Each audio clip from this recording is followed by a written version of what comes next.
Hey guys, tonight we are slipping back more than 3,000 years to the sun-scorched banks of the Nile, into the mind of a young boy whose entire world is about to be turned upside down. Imagine the heat, a thick, heavy blanket you have to breathe through. Feel the grit of sand between your toes and the constant hum of insects in the reeds. This is your world, and you're on the verge of being plucked from it for a life of immense privilege and crushing, painstaking work. Honestly, given the infant mortality rates, the backbreaking labor, and the general lack of modern medicine, you probably won't survive this anyway. But the journey is the fun part, right? So, before you get comfortable, take a moment to like the video and subscribe, but only if you genuinely enjoy what I do here. Your support means the world. And for a bit of fun, post your city and what time it is where you are. It's always fascinating to see where everyone is tuning in from. Now, dim the lights, maybe turn on a fan for that soft background hum, and let's ease into tonight's journey together. The air in your home is thick with the smell of baked bread, drying river fish, and the faint, ever-present scent of the Nile's black mud. It's a smell of life, of sustenance, of home. You are perhaps 7 years old, maybe 8. The concept of a birthday is foreign. You measure your age in floods and harvests, in the height you've grown against the mud brick wall of your family's small house. Your world is a circle of perhaps 5 miles. At its center is your village, a tight cluster of homes huddled together for safety and community. Beyond that lie the fields your father works, fields that owe their existence to the great river god, Happy, who brings the inundation each year, leaving behind the precious silt that allows anything to grow at all. Your hands, small as they are already tough. You've spent your short life chasing goats, hauling water from the canal, and helping your mother grind wheat into coarse flour with a heavy stone. Your future is as clear and predictable as the rising of the sun god Ra each morning. You will grow, your muscles will harden, and you will take your father's place in the fields, your back bending under the same sun that beat down on his and his father's before him. It's a life of toil, but it is life. It's the laughter of your younger siblings as they splash in the shallows, the taste of a fig warmed by the sun, the comfort of your mother's hand on your forehead when a fever strikes. This is the entire universe, and you are a small, known part of it. Then, one afternoon, the universe tilts, the boat appears on the river, not a simple fishing skiff or a farmer's barge, but a sleek, painted vessel with a clean linen sail. It brings a man unlike any you have ever seen up close. He isn't a soldier or a priest from the local temple. He is a scribe. He moves with a quiet authority that seems to bend the air around him. His white kilt is impossibly clean, a stark contrast to the sweat-stained loincloths of the village men. His hands are soft, his fingernails clean. He doesn't carry a hoe or a spear. He carries a wooden pallet, a set of reed brushes, and a roll of precious papyrus.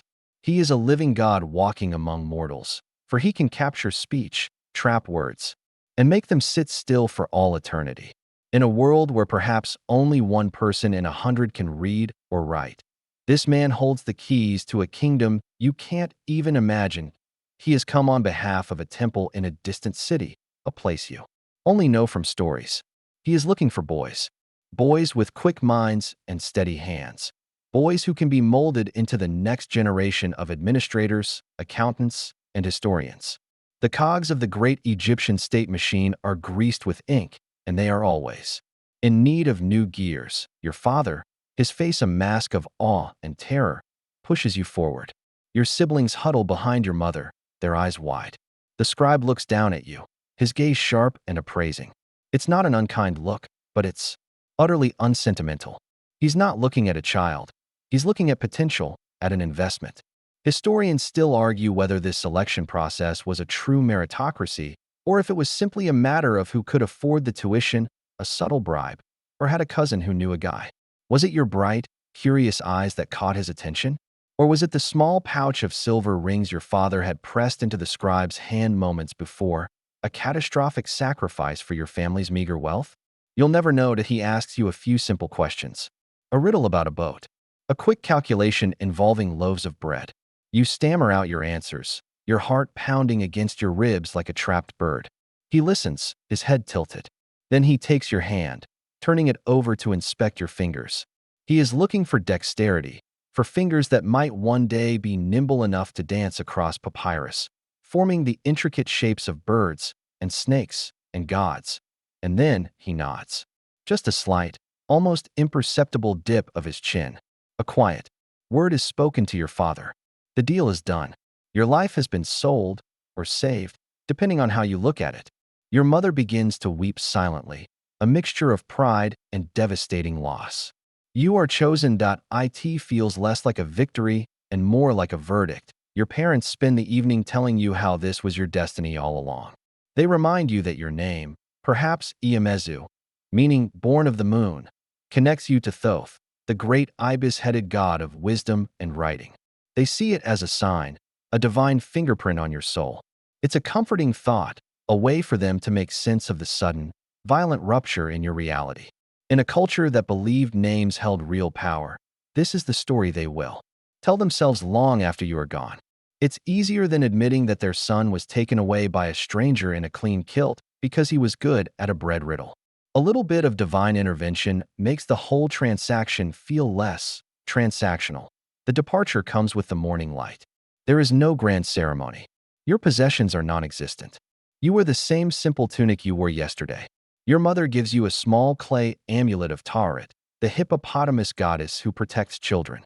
She presses a hardened barley cake into your hand, the last food from her hearth you will taste for a very, very long time. Your father puts his rough hand on your shoulder, his face etched with a painful mix of hope and sorrow. He tells you to be strong, to bring honor to your family. What he means is, don't fail. There is no coming back from this. The scribe stands waiting by the boat, impatient to be on his way. There is no room for long goodbyes. You take one last look at the small mud brick house, at your siblings' confused faces, at the familiar dusty path leading to the fields. You try to memorize it all, to burn the image into your mind. The smell of the morning cook fires, the sound of the goats bleating, the weight of the amulet in your palm. Then you turn and walk towards the boat, towards the river, towards a future that is a complete and terrifying blank. As you step onto the vessel, the world you knew shrinks behind you with each pull of the oars. The figures of your family become smaller and smaller, until they are just indistinct shapes waving from the riverbank, soon to be swallowed by the shimmering heat haze. You are adrift, floating away from the only life you have ever known, towards a city called Perbast, the house of the goddess Batet. You are going to the house of life, the temple school, where you will either be forged into a tool of the empire, or be broken. There is no in-between. The journey is a blur of water, sky, and the rhythmic creak of the boat. Days bleed into one another, marked only by the sun's journey across the heavens. The scribe who collected you is mostly silent, lost in his own thoughts, and you are too terrified to speak. You just watch the landscape change, the familiar clumps of acacia trees and small fishing villages giving way to larger towns, bustling ports, and imposing stone structures. Then, one morning, the air changes. It carries a new scent, not just of the river, but of thousands of people, of cooking fires, of livestock, of incense, of commerce. You round a bend in the Nile, and the city of Perbast rises from the plains. It is an impossibility. It is a forest of stone. Compared to your village, this is a city of giants. Towering pylons, the grand gateways of temples, scrape at the sky, their surfaces covered in immense, brightly painted carvings of pharaohs smiting their enemies. Obelisks, single needles of granite, point to the sun. The riverfront is a chaotic tangle of ships, their masts swaying like a leafless forest. The noise is a physical assault, a roar composed of 10,000 voices shouting, bartering, laughing, and cursing, the braying of donkeys, the lowing of cattle, the endless, churning activity of a living, breathing beast. You shrink back in the boat, overwhelmed. The scribe doesn't even seem to notice, his expression unchanged. This magnificent, terrifying chaos is simply his Tuesday. You dock not at the main port, but at a quieter, more orderly pier reserved for the temple. As you step onto the stone quay, the ground feels unnervingly solid after days on the water. You are led through streets teeming with life, a river of humanity that parts grudgingly for the scribe. You see people from far-off lands, Nubians with Their dark skin and intricate jewelry, Libyans with their tattooed arms, merchants from across the Great Green Sea with pale skin and strange clothes. It's more people than you have seen in your entire life, compressed into one dizzying, sweltering afternoon. And then you pass through a gate, a massive wall of sun-baked brick, and the world changes again. The roar of the city falls away, replaced by a profound, humming silence. You are inside the great temple of Batet, the cat goddess. The air is cooler here, shaded by colonnades and sacred groves. The scent of incense and blooming lotus flowers hangs heavy. Priests in stark, white linen glide silently along paved walkways. This is a place of order, of cosmic balance, of immense and ancient power. It's far more intimidating than the chaos. Outside, the scribe leads you past the main sanctuary to a series of auxiliary buildings set around a quiet, sun-drenched courtyard. This, you are told, is the per-ankh, the house of life. It doesn't look like a house. It looks like a workshop. There are no comforts here. It is a mix of a library, a scriptorium, and a laboratory for the intellect. It is here that the sacred texts are copied, that medical knowledge is recorded, that astronomical charts are drawn up, and that the history of the two lands is written into permanence. It is, for all intents and purposes, the brain of the kingdom. And you've just been signed up for its IT department. You are led into a long, pillared room. About 20 other boys, ranging in age from 5 to 12, are already here. Some are hunched over their work. Others are kneeling before a man who sits on a low stool at the front of the room. This is your new master. He is old, his skin like wrinkled parchment, but his eyes are sharp and miss nothing. His name is Pintor, and his fingers are permanently stained with black and red ink. He looks up as you are presented, and his gaze feels like it weighs 100 pounds. There is no welcome ceremony, no orientation week. Pintor simply points to an empty spot on the floor. His welcome speech is less of a speech and more of a list of threats. The ear of a boy is on his back, he says, his voice raspy but clear, quoting a well-known proverb. He only listens when he is beaten. He explains that you are here to work, not to play. You will rise before the sun and work until it sets. You will be fed, you will be housed, but your comfort is of no concern to him or to the gods. Your only concern is the reed and the word.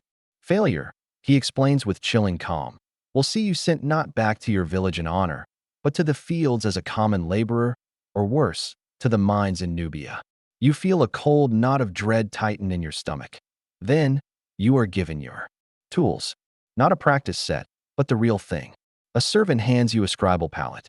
It's a rectangular slab of smooth, dark wood, about a foot long. At one end are two shallow, circular depressions.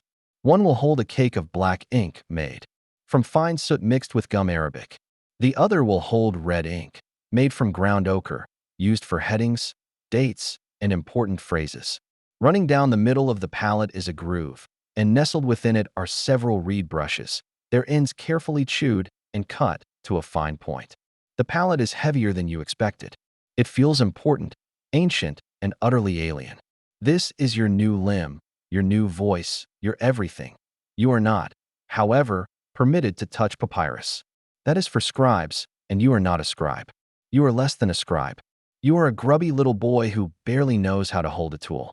Pintor has a servant distribute your writing material, smooth, flat flakes of white limestone and shards of broken pottery. These are ostraca, the scrap paper of ancient Egypt.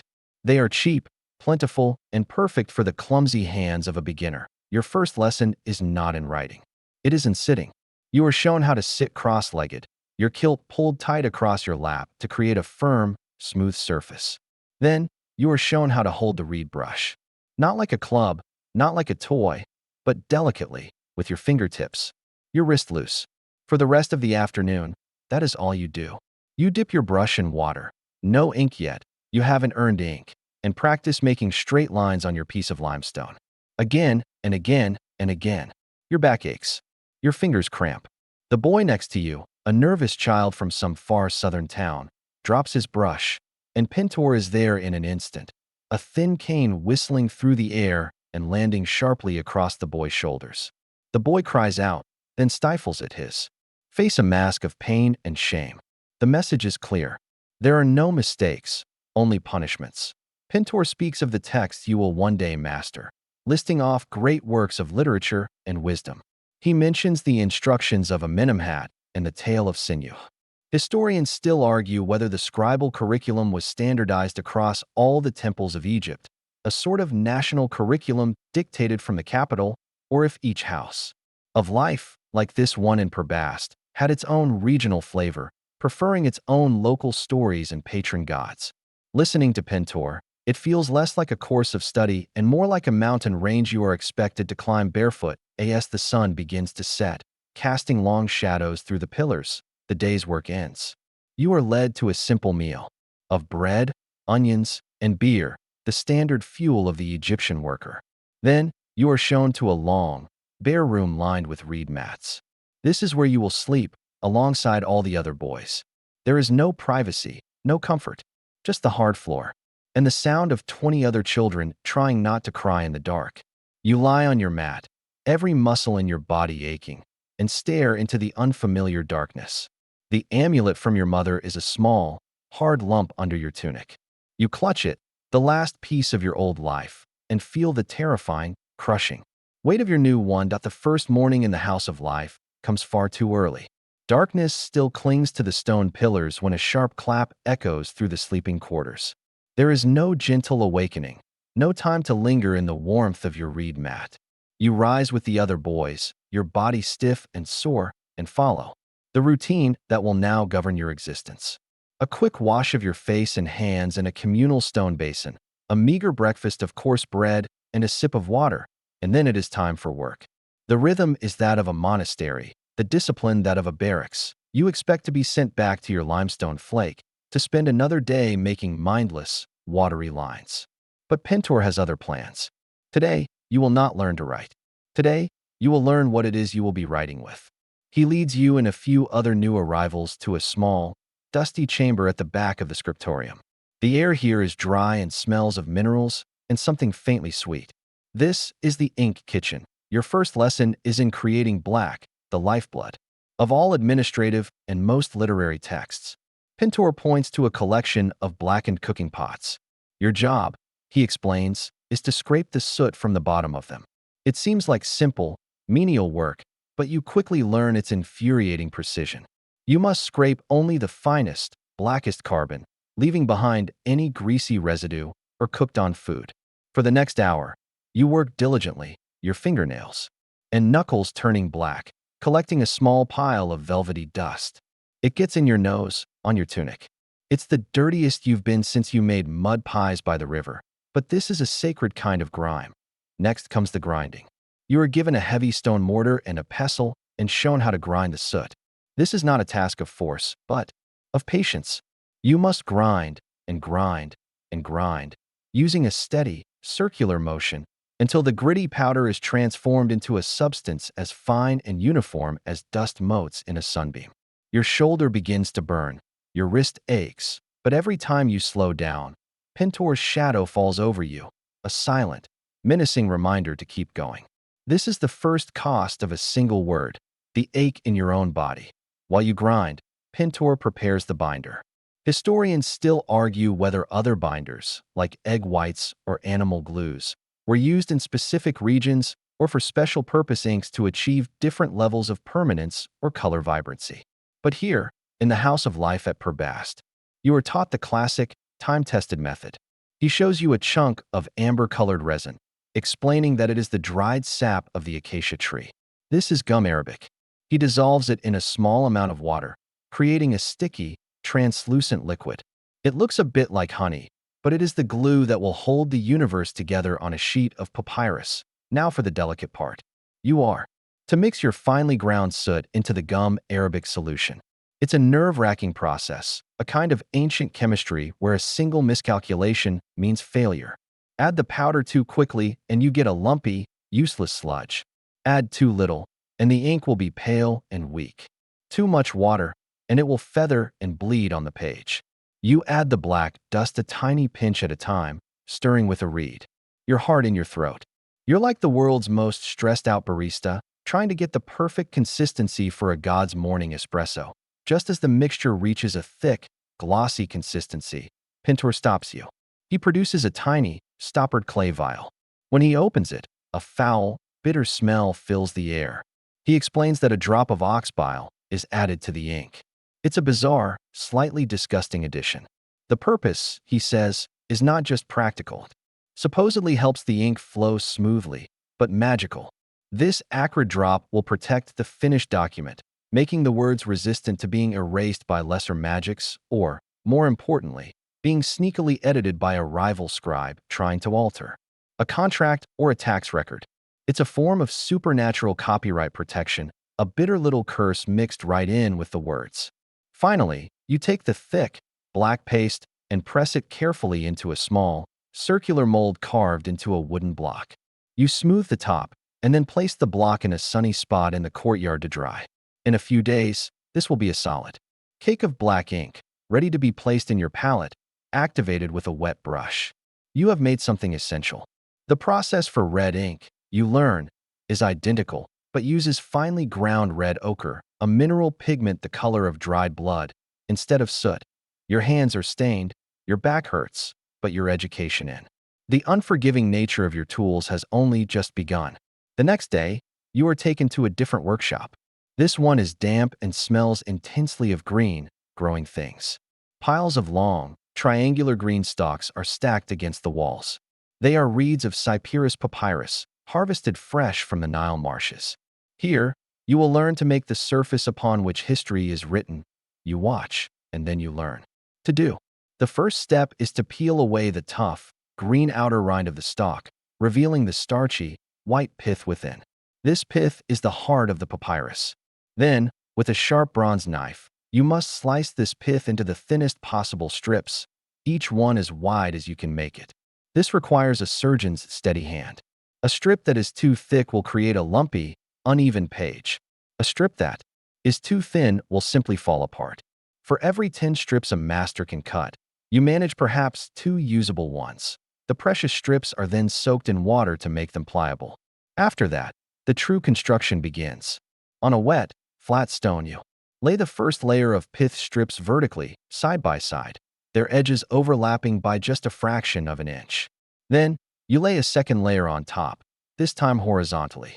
You have created a fragile, wet grid of plant matter. A linen cloth is placed over it, and then comes the most crucial part. You are given a heavy wooden mallet and told to pound the sheet methodically and evenly. You are not just flattening it. You are beating the strips together until the plant's own sticky, sugary sap is released, acting as a natural glue that fuses the 2 perpendicular layers into a single, cohesive whole. Pound too gently, and it won't bond. Pound too hard, and you'll destroy the delicate structure, leaving a hole that renders the entire sheet worthless. A single moment of distraction, a single misplaced blow, and an hour of meticulous work is reduced to garbage, earning you a scowl from Pintor. And the loss of your evening meal. After the pounding, the sheet is placed under a heavy press of stones for several days to squeeze out the last of the water. Finally, the finished, pale sheets are left to dry in the sun. The last step is to polish the writing surface with a smooth, rounded stone or a piece of ivory until it is silky and ready to receive the ink. At the end of the week, you hold a finished sheet in your hands. It is creamy white, light but surprisingly strong, with the faint crisscross pattern of its construction visible when held up to the light. It feels less like something made and more like something born.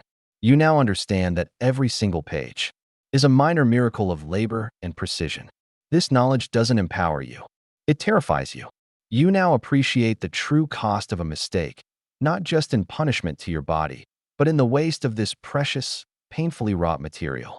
Your tools are not disposable. They are demanding, and they are permanent.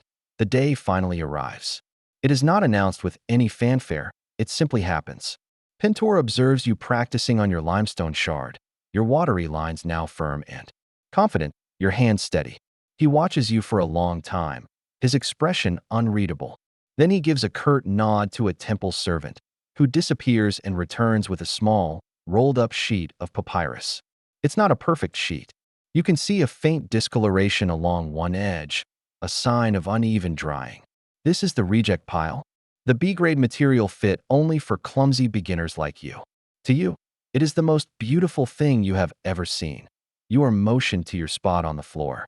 You sit, your legs crossed, your spine as straight as you can make it. You carefully unroll the sheet across your taut kilt, smoothing it with the side of your hand. The surface, even on this flawed piece, is infinitely smoother and more responsive than the chipped, uneven face of the ostraca you've been using. This is the big league. The memory of the work, the slicing, the pounding, the polishing that went into this single sheet, as described in Section 3, makes your palms sweat. You reach for your palette, the one containing the ink cakes you yourself ground and mixed. With a trembling hand, you dip the tip of your reed brush into the small water pot beside you, then touch it to the surface of the black cake. The dried ink instantly comes to life, turning from a solid disc into a tiny, glossy puddle of potential. You draw the brush across it, loading the tip with just the right amount of pigment. This is the moment. There is no erase function. There is no undo button. Every mark you make on this surface will be permanent. Pintor stands before you. He takes a brush and, on a shard of his own, effortlessly draws a single, perfect sign. The horn viper. It is elegant, alive, coiled with energy. This is your first lesson. Your task for the entire day is to reproduce this sign. Just this one. Over and over and over. Your first attempt is a disaster. The ink, so much more fluid than the water you're used to, blobs at the top, creating a fat, clumsy head. The body is shaky. The horns look more like confused antennae.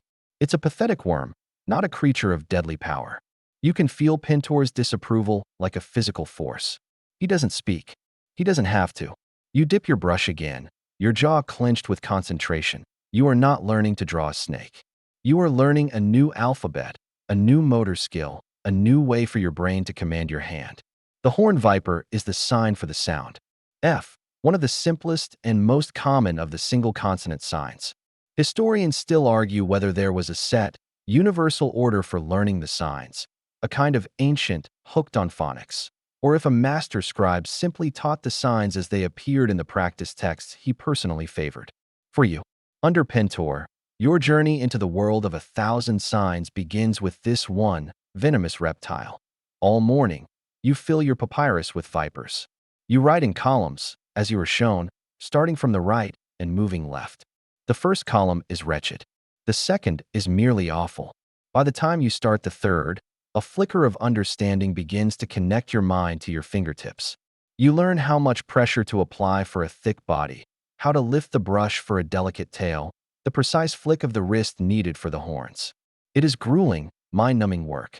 Your fingers cramp into a claw. Your back, bent in the scribe's posture, sends shooting pains up your spine. The sun creeps across the sky, its movement through the high windows of the scriptorium marking the slow, torturous passage of time. Pintor patrols the room like a hungry lion.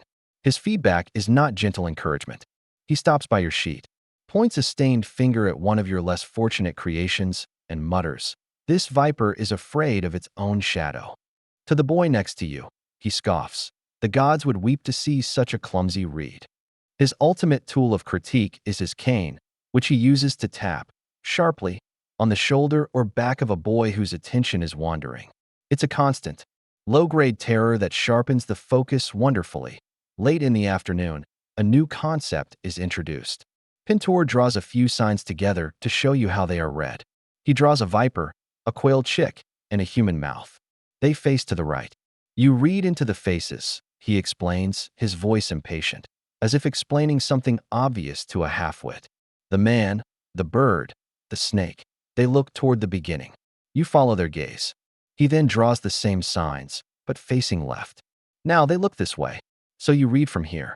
This simple, elegant rule clicks in your mind. It's a foundational piece of the puzzle, the key to navigating the beautiful, intimidating wall of images that is hieroglyphic text. By the end of the day, your papyrus is nearly full. It is a sea of black vipers, hundreds of them marching in uneven columns. They are not perfect, not even close. But the last column is visibly better than the first. The lines are surer. The shapes are more consistent. And something else has happened. Something you don't even notice until Pintor points it out with a grunt. Your horns are too long, he says, pointing to 3 of your vipers in a row. You do it every time. It is a foolish habit. He intends it as a criticism, but in his words, you hear an unintentional acknowledgement. You have a habit. A flaw? Yes, but a consistent, repeatable one. You are, without realizing it, developing a hand. A personal style. While the signs themselves are rigid and standardized, a master could often recognize a colleague's work by the subtle flair in the curve of a leg or the angle of a beak. You have just taken the first, clumsy step toward having your own scribal signature, even if it is, for now, just an error. The next day, it is a new sign. The simple ripple of water, the sign 4N. The day after that, the quail chick 4W. Then the foot 4B. And the owl 4M. Each sign has its own personality, its own challenges. Some must be squat and wide, others tall and thin. You learn that signs are not just written in a line, but arranged pleasingly within an invisible block, stacked and grouped for maximum beauty and efficiency. An owl over a water ripple, a viper beside a human leg. It's like a game of Tetris, but with the building blocks of language itself. A week passes, then another. Your fingers are now permanently stained with ink at the tips. The initial terror has subsided, replaced by a dull, aching exhaustion and a grim determination. You dream in hieroglyphs. You see the shape of an owl in the patterns of the stone floor. You have filled several sheets of second-rate papyrus with your endless drills. One afternoon, you complete a column of quail chicks, and Pintor looks at it, looks at you, and says nothing at all. He just moves on to torment the next boy. The silence, the absence of criticism, is the loudest praise you have ever heard. It rings in your ears, a silent, stunning testament that you might, just might, not be a complete and utter failure. The days of mindless repetition end as abruptly as they began. The rote drilling of vipers and owls, the endless columns of water ripples and quail chicks, ceases. You have proven that you can control the brush, that your hand can obey your mind to form consistent, clean shapes. But you have only been a draftsman. Now, Pintor declares, you will learn to be a scribe. You will learn to crack the code of the gods that he gathers the small group of you who have passed this initial trial. The air in the scriptorium feels different today, heavier with expectation. Pintor unrolls a fresh sheet of papyrus, good quality, this time. On it, he draws the familiar horned viper, the sign you spent days mastering. What is this? He asks. It is the sign for the sound F. You recite confidently, puffing your chest out just a little. You know this. This is your territory. Pintor gives a thin, humorless smile. Yes, today it is the sound F. Then, he draws a simple, elegant picture of a goose. This is the sound S8. He follows it with a drawing of a seated man. This is the sound, well, it has no sound. But together, he says, pointing to the goose, S8. It means sun. He taps the seated man sign. This little man just sits here to tell you we are talking about a male person. He is silent. He is a signpost for your brain. You stare at the papyrus, your confidence evaporating like a drop of water in the desert. A sign with no sound? A silent helper? This is a complication you had not anticipated.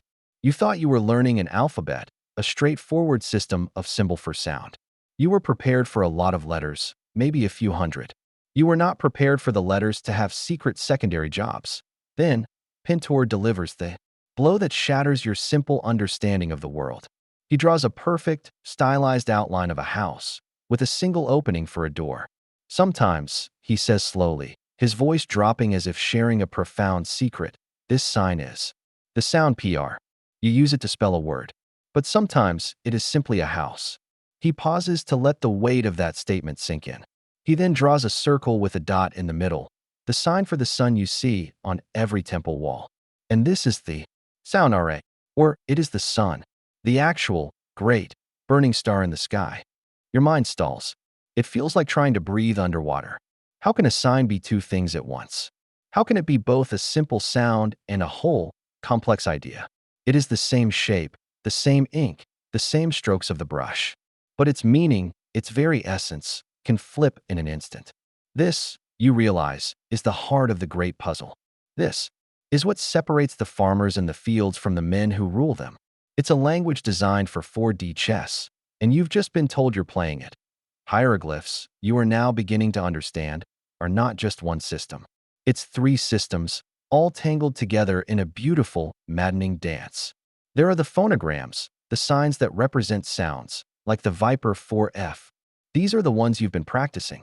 Then there are the logograms or ideograms, signs that represent an entire word or concept, where the picture of a house just means house.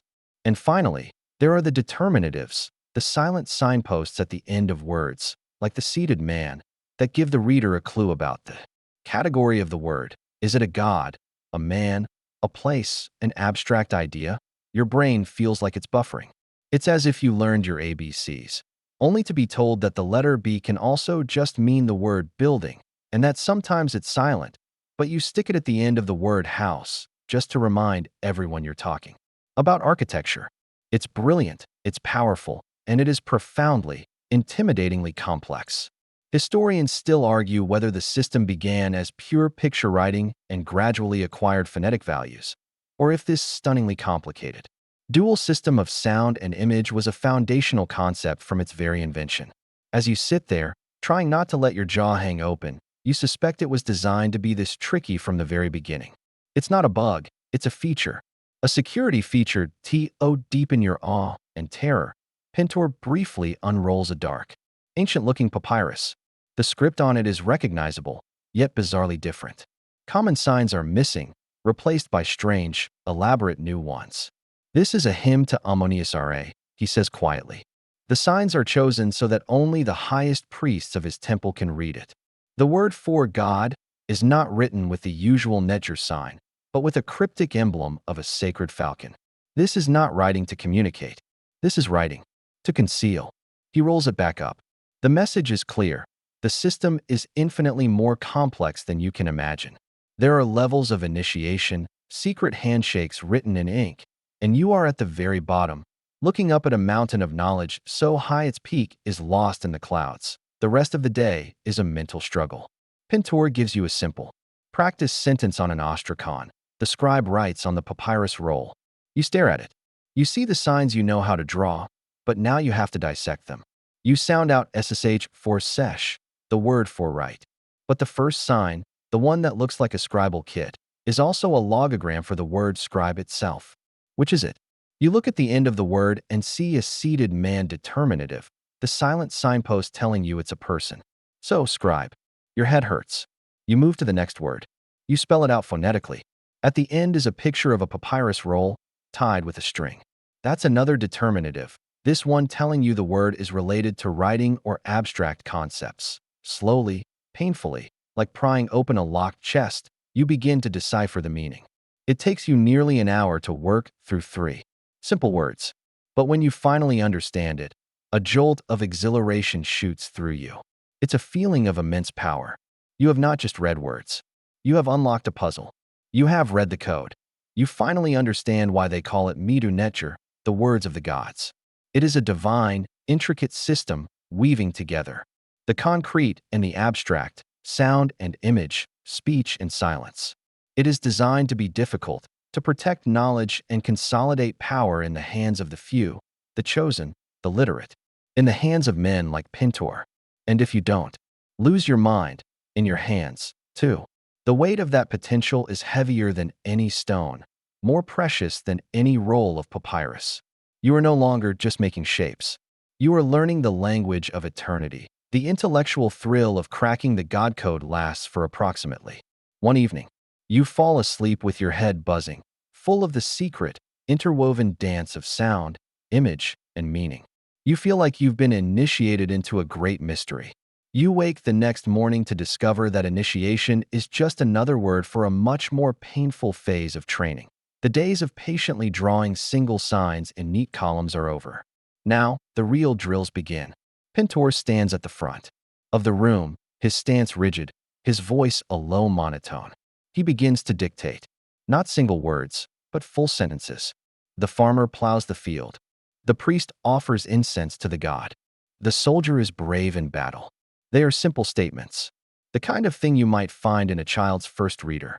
But to you, they are booby-trapped minefields of potential error.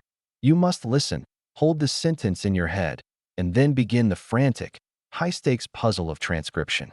For farmer, do you spell it out phonetically or use the Logogram of a man with a hoe.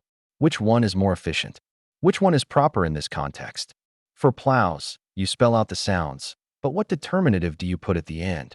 The little arms holding in or to signify action, or the walking legs? You make a choice, your heart pounding. For field, you draw the logogram, a rectangle with lines in it. Easy enough. But did you group the signs correctly? Are they balanced aesthetically within their invisible block? Did you leave the right amount of space? Your brush hovers over the papyrus, the precious, expensive papyrus. You remember the effort it took to make it, the pounding, the polishing. Now, that memory is layered with a new, sharper fear, the fear of the cane. And then it happens. You choose the wrong sign. In the phrase, the priest offers incense, you use a common phonetic sign that has a similar sound but is incorrect in a religious context. It's a subtle mistake, a rookie error. You don't even notice it at first. But Pintor does. He sees everything. He is moving silently down the rows, his eyes scanning each boy's work. He stops beside you. You feel the blood drain from your face. He doesn't speak. He simply lowers his stained finger and taps the offending glyph. The ear of a boy is on his back, he says, his voice eerily calm. It's a famous saying, a core tenet of Egyptian educational philosophy. You've heard it before, but now it is directed at you. He listens only when he is beaten. You tense your shoulders, bracing for what comes next. The thin, flexible cane that Pintor always carries, the one that seemed almost like a gentleman's accessory, is suddenly in his hand. There is a faint swish as it cuts through the still air, followed by a sharp, hot sting across your shoulder blades. The pain is electric. It radiates across your back, a bloom of fire on your skin. Tears spring to your eyes, but you choke them back. To cry out is to show weakness, to invite more correction. You dip your head in shame, staring at the stupid, incorrect bird sign you drew, the cause of your misery. The lesson is brutally, unforgettably clear. Pain is a powerful proofreader. This becomes the new rhythm of your life. The entire educational model of the House of Life is built on this principle. You are not praised for success. You are punished for failure. A forgotten determinative, a smudged sign, a poorly proportioned logogram. Each error has a physical consequence. The scriptorium is a place of tense, fearful silence, broken only by Pintor's dictation, the scratching of reeds, and the sudden, sharp whistle of the cane. You learn to recognize the specific way a boy's shoulders hunch just before the strike. You learn that a sharp intake of breath from the boy next to you means Pintor is near. It is a terrible, shared intimacy of fear. For more serious infractions, the punishments escalate. One boy, clumsy and perpetually nervous, spills his inkpot, sending a black, creeping stain across a nearly completed sheet of practice text. The waste of valuable papyrus is a cardinal sin. He is not just beaten. He is taken by 2 temple guards and confined for the rest of the day to a small, windowless storeroom. Some whisper that for repeat offenders, there are wooden fetters in the temple basement, a form of public shaming to break a rebellious spirit.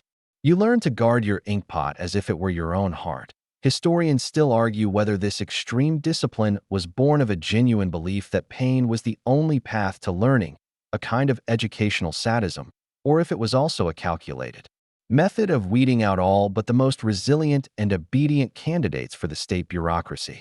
The empire doesn't need creative dreamers. It needs reliable, terrified cogs for its vast administrative machine.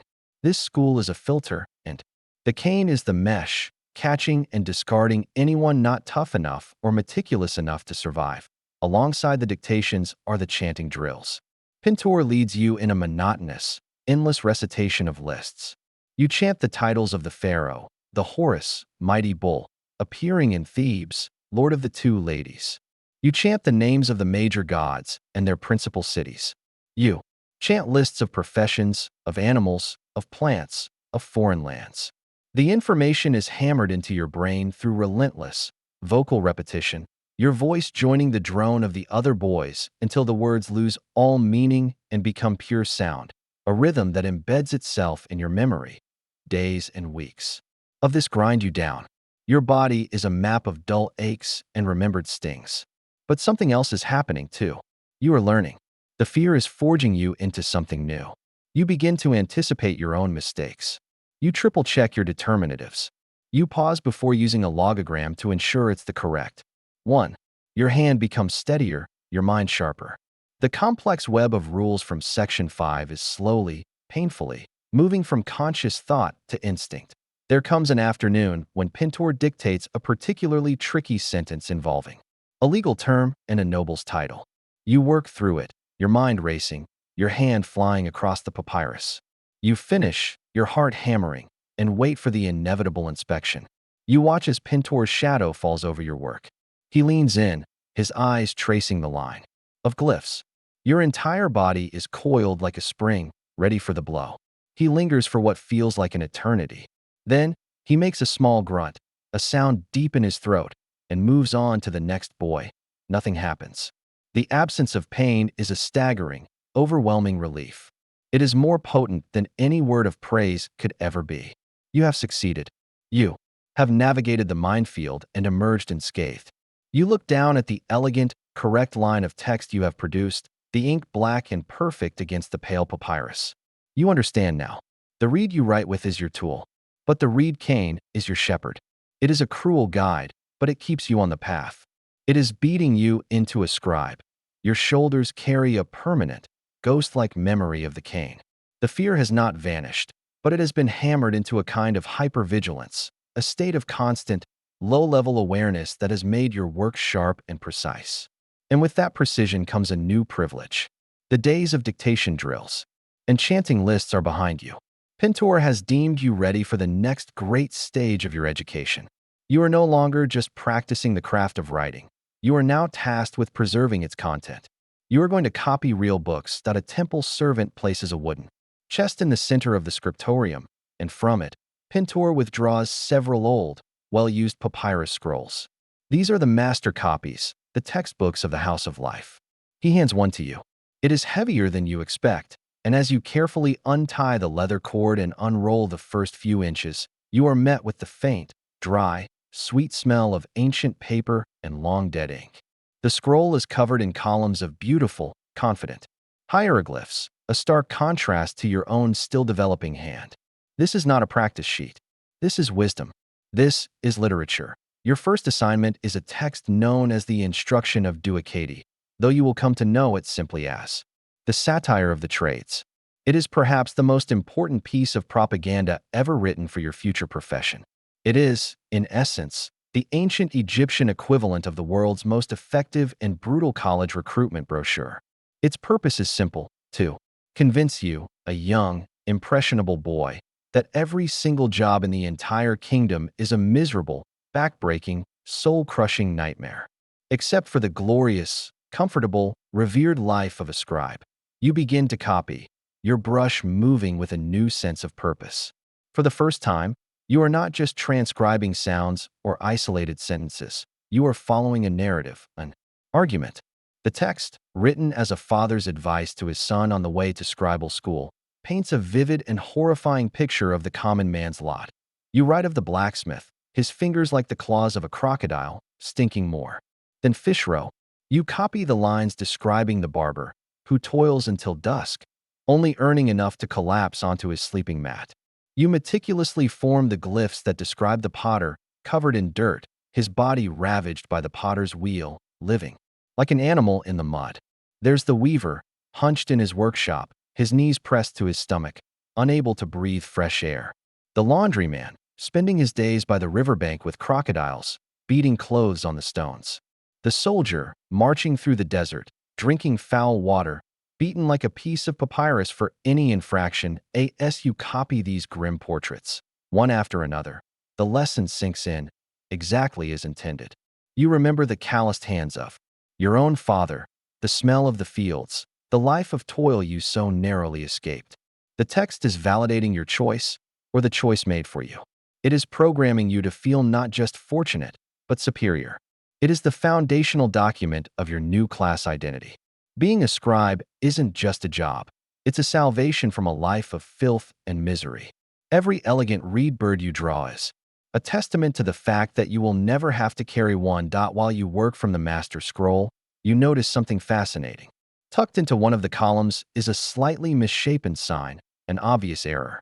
And next to it, in the margin, is a sharp, angry-looking correction in red ink, accompanied by a single, scathing glyph meaning idiot or fool. It is undoubtedly the mark of Pintor, correcting the student who wrote this copy years, maybe decades, before you. A little further down, almost hidden by a column line, you see a tiny, illicit doodle of a dog chasing its own tail. A jolt of connection runs through you. Another boy sat right here, on this floor, under the gaze of this same master, feeling this same fear and this same boredom. These surviving student copies, with all their errors and doodles, are a direct, human link back through time, a reminder that you are part of a long, tired, and sometimes mischievous tradition. After you complete the satire, you move on to other works of SBJYT or wisdom literature. You copy the instructions of a Minimhat, the supposed last words of a murdered king to his son and heir. It's a chillingly cynical document, full of paranoid advice: trust no brother, know no friend, make no intimates. It's a lesson in pure, pragmatic power politics, a glimpse into the heart of the monarchy. Then you might copy the maxims of Tahotep, a much older and more idealistic text, offering advice on how to live in accordance with Ma'at, truth, justice, and cosmic order. It speaks of humility, the value of listening, and the importance of fairness. Do not be proud of your knowledge. You write, carefully forming the elegant glyphs. Consult the ignorant and the wise alike. It is profound and beautiful. But as you write it, are you truly absorbing its ethical weight? Historians still argue whether young students truly absorb the high-minded moral lessons of these texts, or if they viewed them simply as tedious, complex exercises in penmanship and grammar, much like a modern student might view a mandatory classic novel. Your mind is a whirlwind. One part of you is contemplating the nature of justice, while the other, much larger part is screaming, "Don't forget the determinative for man at the end of wise man, or Pintor will have your hide." Week by week, scroll by scroll, you are not just learning to write. You are being saturated with the official worldview of the Egyptian elite. You are learning what a son owes his father, what a man owes his god, and what a subject owes his king.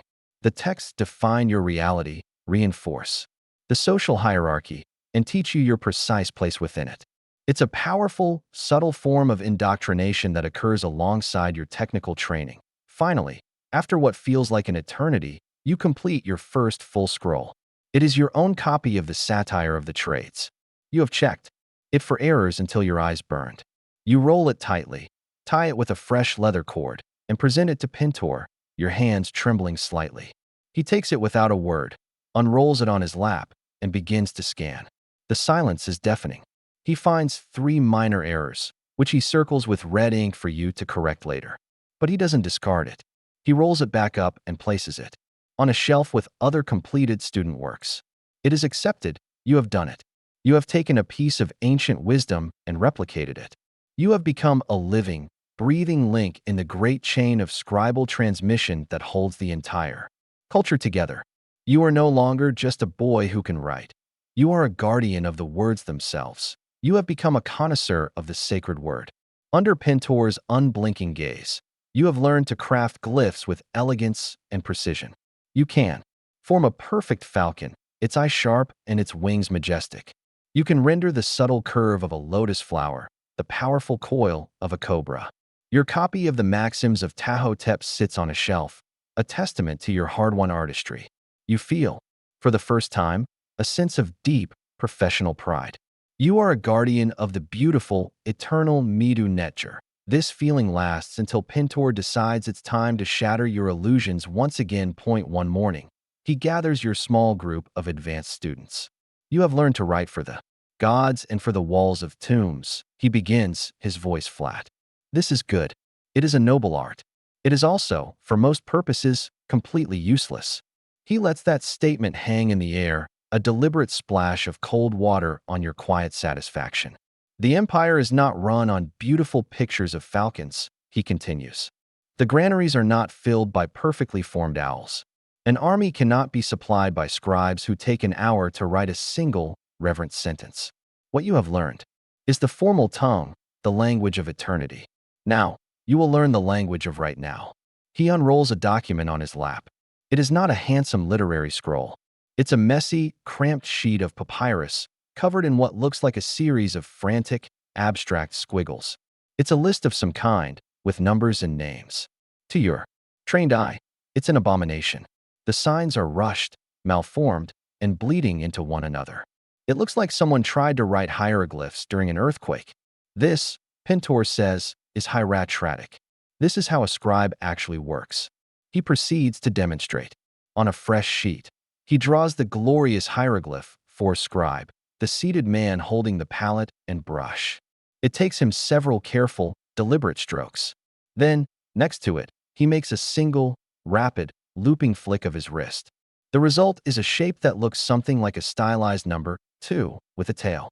Scribe, he says, pointing to the first drawing. Then he points to the squiggle. Also scribe. One is for a temple wall. The other is for a receipt for 10 jars of beer. Which do you think you will write more often? A wave of despair washes over you. All those hours, all those beatings, all that discipline to master the perfect, iconic shapes. And now you are being told to forget it all and learn this ugly, chaotic mess. He continues his demonstration of devolution. The elegant owl, the sign, 4M, becomes a shape like a modern number 3. The walking legs, B, are reduced to a single, quick tick. The human mouth, R, becomes a simple horizontal dash. Each sacred symbol is boiled down, compressed, and streamlined for maximum speed and minimum beauty. It feels like a betrayal of the art you have come to love. Your new drills reflect this new philosophy. The goal is no longer precision, it is velocity. You practice writing not with your fingers, but with a looser wrist and arm, letting the brush flow across the papyrus. You are not drawing anymore. You are simply writing. It's the difference between carefully printing letters in a workbook and learning cursive shorthand. This, you learn, is the reality for 99% of the scribal profession. While the stone carvers would use your formal hieroglyphs for a pharaoh's monument, you would be using hieratic for everything else. The love letters, the laundry lists, the legal contracts, the medical prescriptions, the tax rolls, the battlefield reports, all the churning, messy, day-to-day paperwork of a thriving civilization was done in this rapid, utilitarian script. Historians still argue whether it was more common to teach hieroglyphs first and then show their hieratic equivalents, as Pintor is doing, or if some schools, particularly those focused on administration, might have taught practical hieratic. From the very beginning, seeing the formal script as an advanced, specialized skill. Your path, however, has been one of art first, efficiency second. The challenge is not just in writing, but in retraining your eye to read. Pintor gives you documents to copy that are written in his own fluid, expert hieratic, and it's almost indecipherable. But he teaches you the trick. You have to learn to see the ghost of the original hieroglyph hidden inside the scrawl.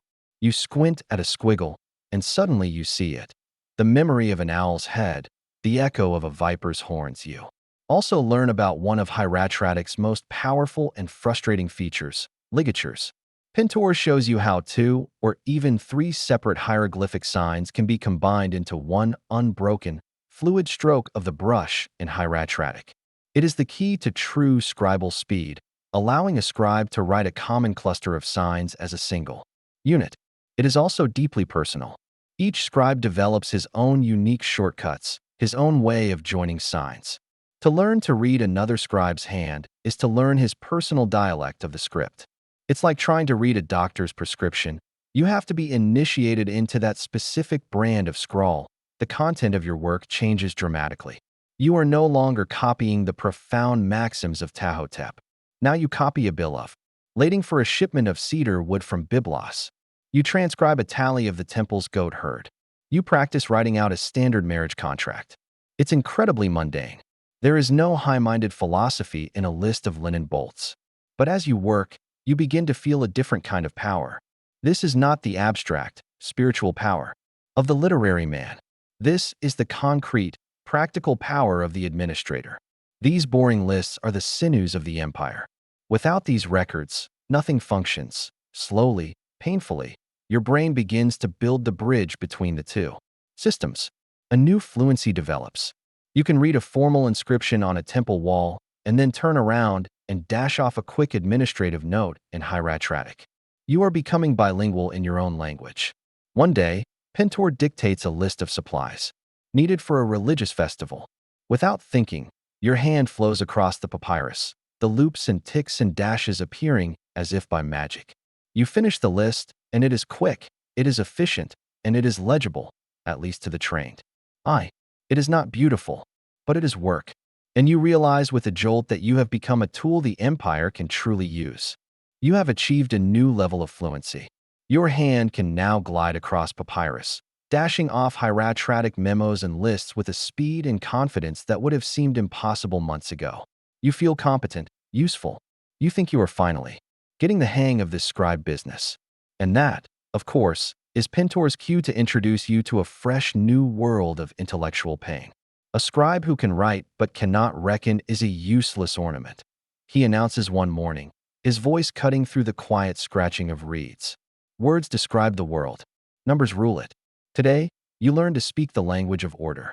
And so begins your journey into the strange and wonderful world of Egyptian mathematics. It does not start with theory. It starts with a list of symbols written in your now familiar hieratic script. A simple vertical stroke is 1. A sign like a heel bone or a cattle hobble is 10. A coil of rope is 100. A lotus flower is 1,000. A bent finger represents 10,000. A tadpole 100,000.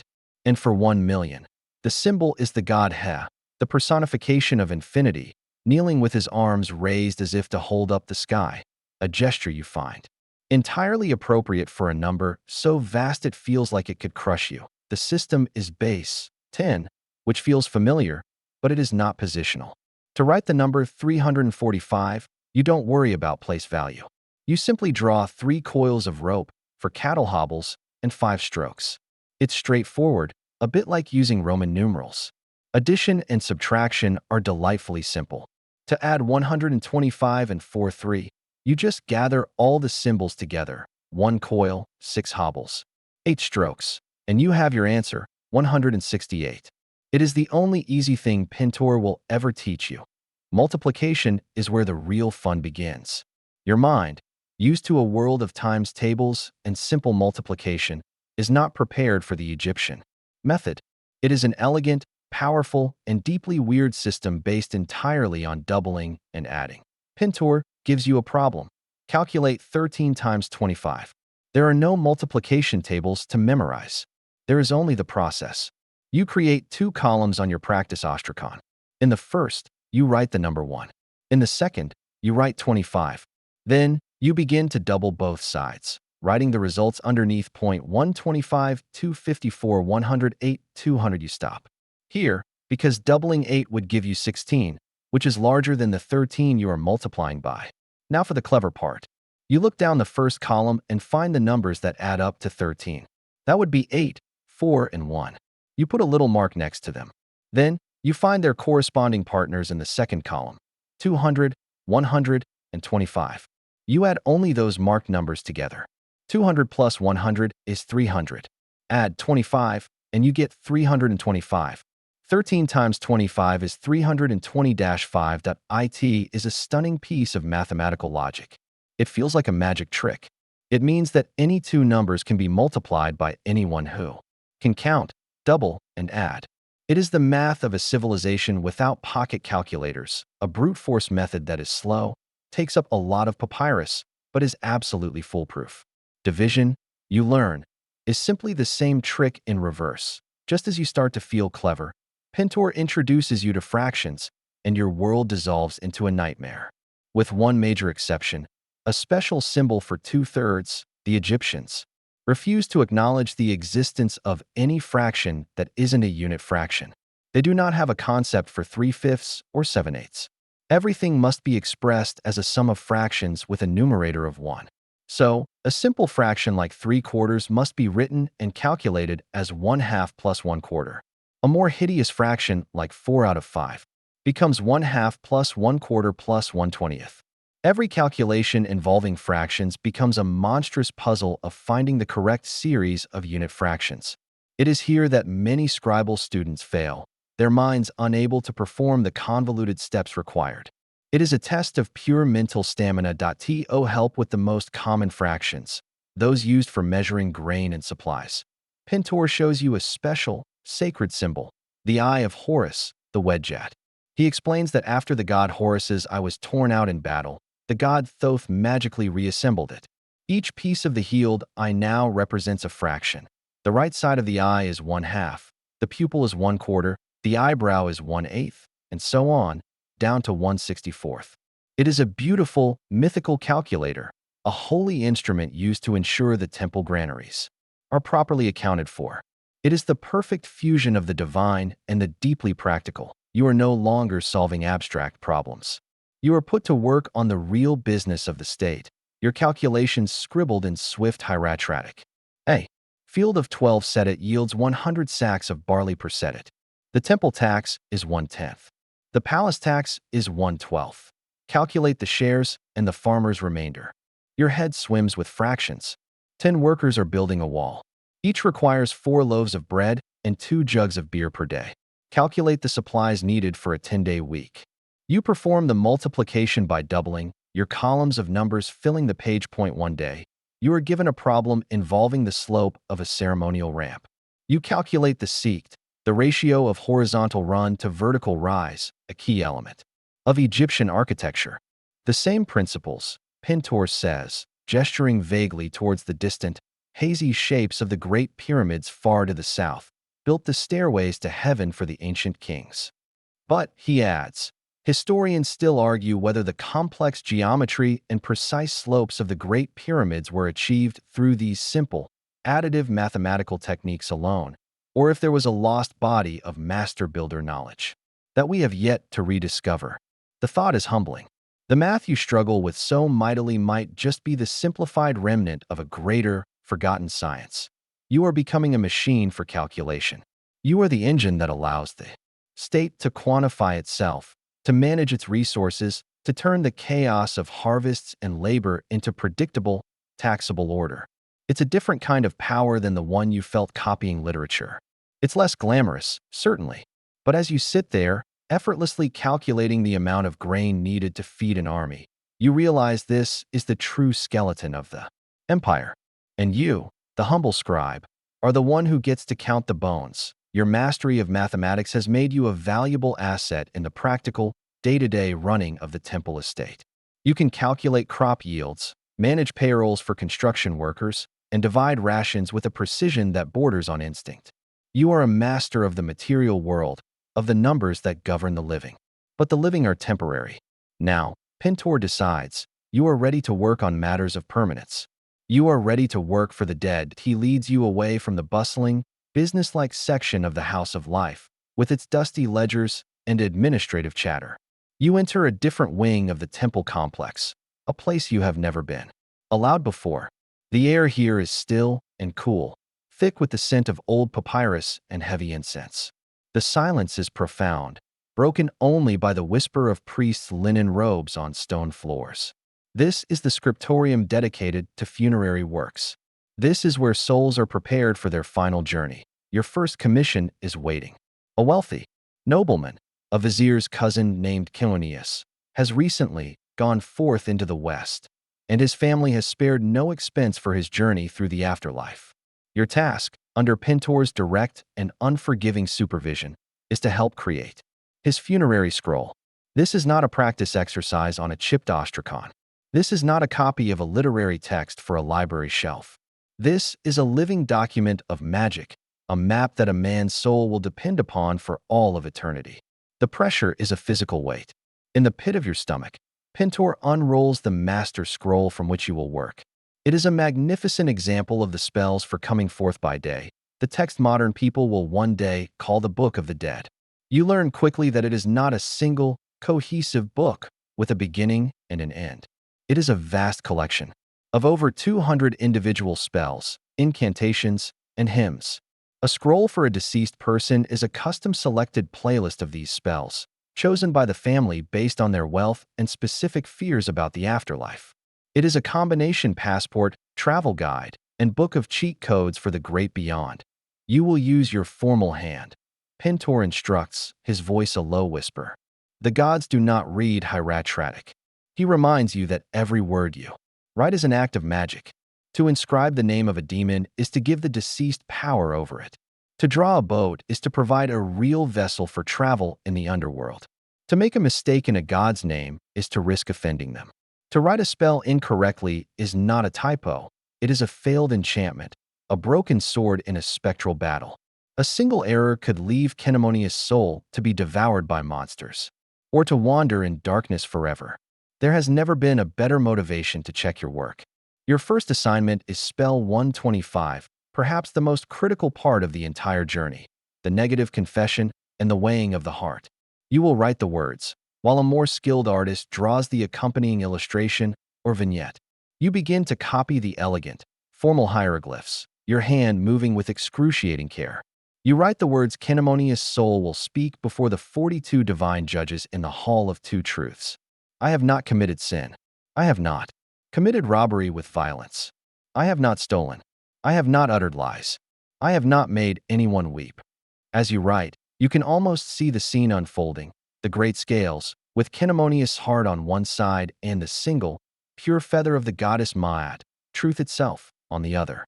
You see the dog-headed Anubis adjusting the balance, and your own patron god, the ibis-headed Thoth, standing ready to record the verdict. And you see the terrifying figure of Ammit, part crocodile, part lion, part hippopotamus, the devourer of the dead, waiting hungrily beside the scales. If the heart is heavy with sin, Ammit will eat it, and Kinemonius' existence will be over. If it balances, he will be declared Masai-Kiru, true of voice, and be granted passage to the paradise of the field of reeds. The words you are writing right now are the script for this ultimate, final exam. While preparing the high-quality papyrus, you notice the master copy has a peculiar feature. In several places, there is a blank space enclosed by a cartouche, the loop used to signify a royal or important name. Pintor explains, with a flicker of what might be professional cynicism, that for clients of more modest means, funerary scrolls are often written in advance, mass-produced with a space left for the buyer's name to be filled in upon purchase. It's a slightly jarring glimpse into the commerce of salvation, an off-the-shelf ticket to paradise. Kinemonius, of course, is getting the fully bespoke service. The work is intensely draining. You copy spells to protect Kinemonius from the snakes and crocodiles that infest the rivers of the underworld. You inscribe the spell that will allow his BA, his soul as a bird, to fly out of the tomb by day and revisit the world of the living. You write the magical formulas that will let him transform into a falcon, a lotus, or a heron, granting him mastery over the spectral landscape. It is an arsenal for a ghost, and you are his weaponsmith. You meticulously copy a long, complex spell, full of obscure divine names and arcane phrases. You can't help but wonder. Historians still argue whether the scribes who copied these texts day in and day out held a deep, personal faith in every spell and incantation, or if, for some, it became a highly specialized but ultimately routine job, another form of technical transcription. Do you truly believe, in your heart, that this precise combination of glyphs will ward off a soul-eating demon? Or is your faith simply in the power of tradition, in the importance of perfect replication, leaving the results to the gods? The answer is murky, lost somewhere between genuine awe and the conditioned terror of Pintor's discipline. You spend days working on this single scroll. You copy the secret names of the 7 gates of the underworld and their monstrous guardians, names Kinemonius must speak to be granted passage. You write the spell to ensure he will have air to breathe and cool water to drink. You are, in a very real sense, building his afterlife. You are constructing a heaven for him out of ink and papyrus. Finally, the work is done. The scroll is a masterpiece of calligraphy and illustration. It is rolled, sealed, and delivered to Kinemonius' family to be placed in his sarcophagus. His ultimate guide. You have handled the most sacred and powerful words in your culture. You are no longer just an accountant of barley and beer. You are an architect of eternity. The weight of that knowledge, of that power, settles into your bones. It is a heavy, terrifying, and glorious burden to bear. The funerary scroll for Kinemonius is complete, a masterpiece of magical and calligraphic precision. You feel the immense, spiritual weight of the work you have done, the satisfaction of participating. in the great machinery of eternity. This feeling of profound importance lasts until you try to stand up. A bolt of hot, sharp pain shoots through your lower back, and you have to catch yourself against a pillar, a groan escaping your lips before you can stifle it. Your body, it seems, is unimpressed with your soul's accomplishments. You are perhaps 15 or 16 years old now, on the cusp of manhood, but your body already feels old. The satire of the trades, the text you copied so diligently years ago, feels like a distant, hollow promise. It celebrated the scribe's life, free from the brutal, body-breaking labor of the farmer, the blacksmith, or the soldier. And it is true. You do not have the bulging muscles of a boatman or the calloused, broken hands of a stonemason. Instead, you have your own unique collection of ailments, a quieter, more insidious physical decay that the satire conveniently failed to mention. It begins with your posture. For the better part of a decade, you have spent 10 hours a day, 6 days a week, sitting cross-legged on a hard floor, your back hunched over a papyrus sheet laid across your lap. This position, forced upon you in your first days in the house of life, has now molded you. There is a permanent curve developing in your spine, a gentle, forward stoop that you can't quite straighten out anymore. When you walk, your shoulders are rounded. You have developed the classic scribe's hunch. Then there is your hand, your precious, skilled right hand. After countless hours of gripping a reed brush and executing controlled strokes, the muscles and sinews have begun to protest. Some mornings you wake up and your fingers are a stiff, cramped claw. You have to spend several minutes massaging the joints, forcing the blood to flow, coaxing them back into the nimble tools your profession demands. It's a form of chronic, repetitive strain, the ancient world's version of carpal tunnel syndrome. And it is the signature affliction of your trade. The very tool of your success is slowly being worn out by its own use. The skeletal remains of scribes, unearthed thousands of years from now, will tell this story in the language of bone. They will show evidence of spinal arthritis, concentrated in the lower back from a lifetime of sitting. They will show arthritic changes in the knuckles and wrist of the right hand. Your aches are not imaginary. They are the physical record of your profession, a record that will outlast any papyrus you write on. And then there are your eyes. The intense focus required to distinguish between tiny, similar glyphs, to ensure every line is perfect, has taken its toll. You work in the shifting light of a temple doorway, or in the evenings, by the flickering, smoky glow of a castor oil lamp. After a long session of copying, especially the intricate funerary text from the previous section, you look up and the world is a blurry, indistinct smear. You find yourself squinting to bring things into focus. Your vision, once as sharp as a falcon's, is beginning to soften and blur at the edges. This is a common complaint in the house of life. You see older scribes rubbing their eyes, their faces etched with the strain of a lifetime of looking too closely. There are remedies, of course. Pintor, noticing you squinting, might gruffly prescribe a poultice to be applied to your eyelids at night, a sticky mixture of honey and finely ground green malachite. Another old priest might teach you a short, whispered incantation to ward off the demon of failing sight. You try both. The poultice is cool and soothing, but you suspect the demon, so far, is winning the war. You look at your master, Pintor, and you see your future. You see the pronounced hunch of his back that is no longer just a posture, but his permanent shape. You see the gnarled, swollen knuckles of his writing hand, a hand that can still produce work of breathtaking beauty, but at a clear physical cost. You see the way he holds documents far from his face to read them. This is the price of the cushy job. You have traded the acute dangers of the soldier's life for the chronic certainties of the scribes. You will not die from a spear wound, but your body will be slowly, methodically dismantled by your own work. This physical reality shapes your existence. Does it isolate you? When you have a rare afternoon of freedom and walk through the city market, you are an object of curiosity. You are not a laborer, nor a priest, nor a soldier. You are something other. Your soft hands and ink-stained fingers mark you as separate. Historians still argue whether the physical separation and specialized nature of the scribes' work led to them being socially isolated, or if their literacy and administrative power made them central, sought-after figures in their communities. Despite their distinct lifestyle, all you know is that the farmers look at you with a mixture of awe and pity, and you find you have less and less in common with the boys your age who are learning to sail boats or cut stone. You learn to live with the body you are creating. You learn to press your fist into your lower back to ease the ache. You learn to periodically look up from your work and stare at the farthest wall of the courtyard to rest your eyes. You learn the precise stretches that can unclench your cramped hand. The pain becomes your shadow, a constant companion that is a part of who you are now. It is the price of admission to the elite, the physical manifestation of the choice that was made for you so many years ago. Your own body has become the final ledger, and on it, the cost of knowledge is written in a language of aches and pains that only you can read. Your body has found its rhythm of aches and acceptance, a physical testament to your long years of labor. In the same way, your mind and your hand have found their own rhythm, one that moves beyond mere mimicry and into the realm of true mastery. The nature of your work in the house of life begins a subtle but profound shift. You are no longer treated as a mere apprentice, a human photocopier for ancient texts. You are beginning to be treated as a junior colleague. The change begins when Pintor stops handing you perfect scrolls to copy. Instead, he gives you a tattered, damaged fragment of papyrus, its edges frayed and its center riddled with holes, where insects have feasted. A merchant brought this, he says. It is his great-grandfather's marriage contract. He wishes it restored. Reconstruct the missing text. The task freezes you for a moment. This requires more than a steady hand.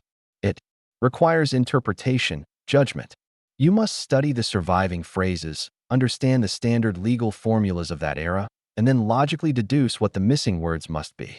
You have to fill in the gaps, not with your own words, but with the words that should be there, maintaining the style and cadence of the original scribe.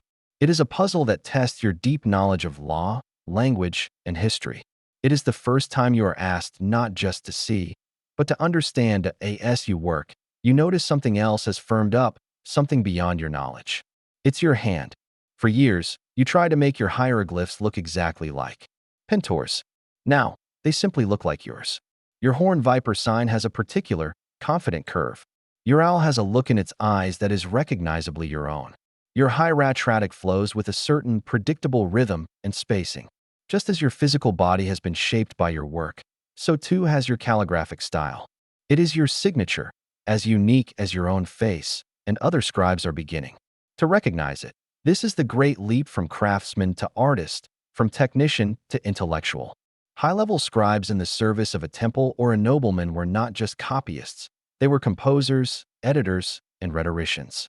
Your training now reflects this.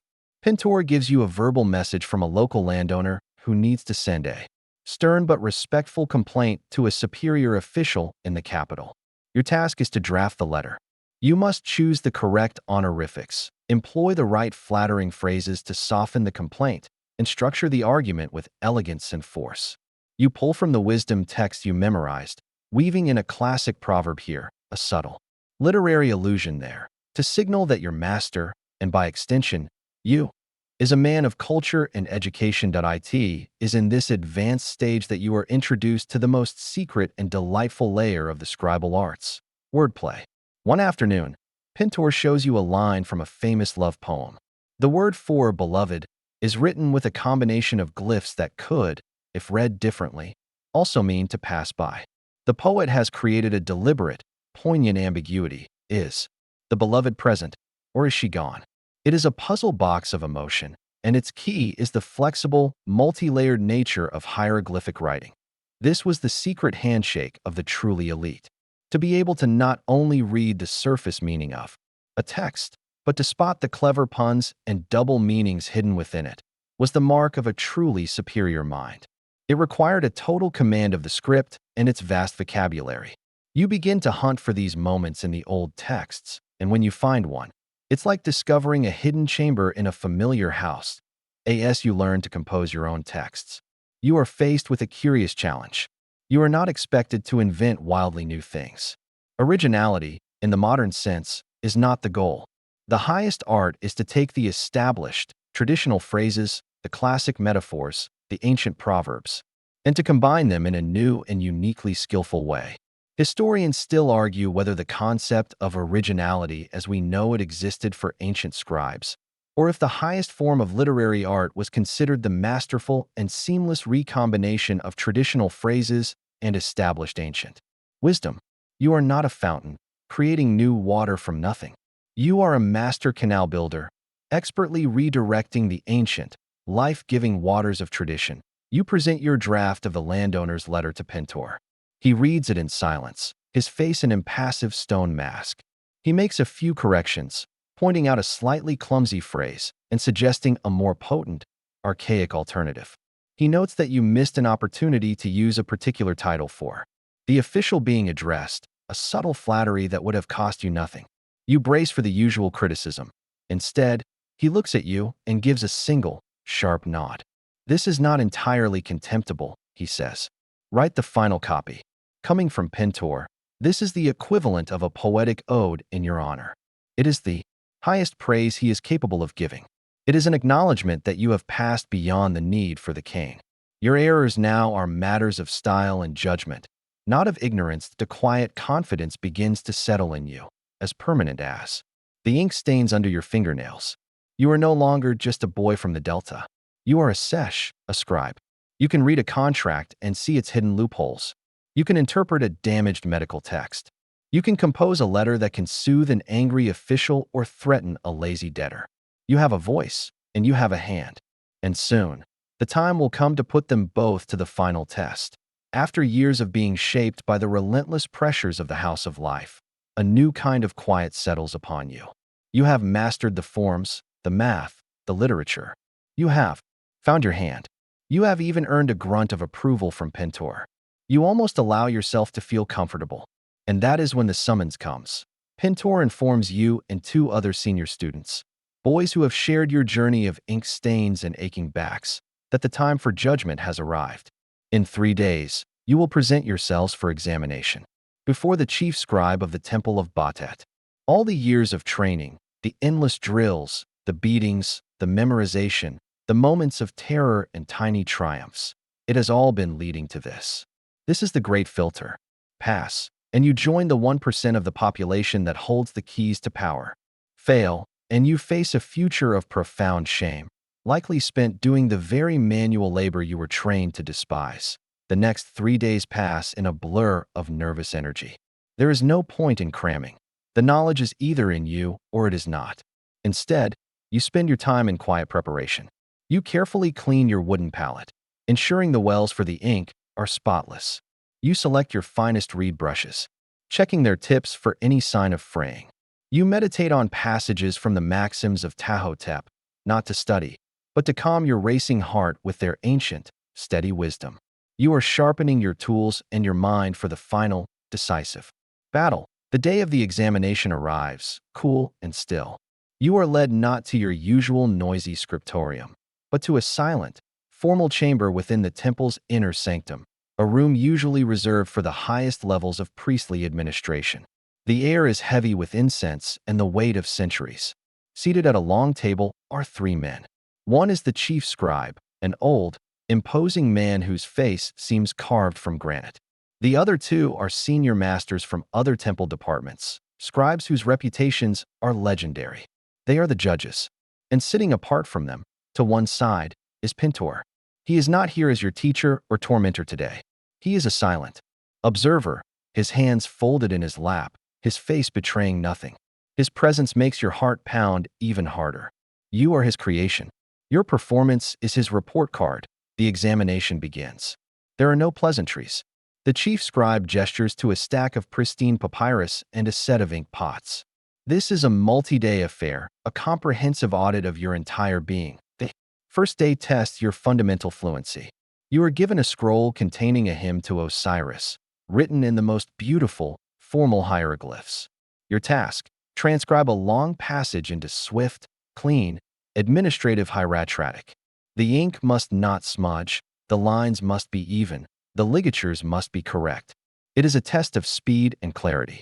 Then, the task is reversed. You are handed a messy, cramped legal document written in a rapid, unfamiliar hieratic hand, and you must render it in perfect, monumental hieroglyphs, fit for carving into stone. It tests your patience and your eye for beauty. All the while, the 3 examiners watch, their eyes missing nothing.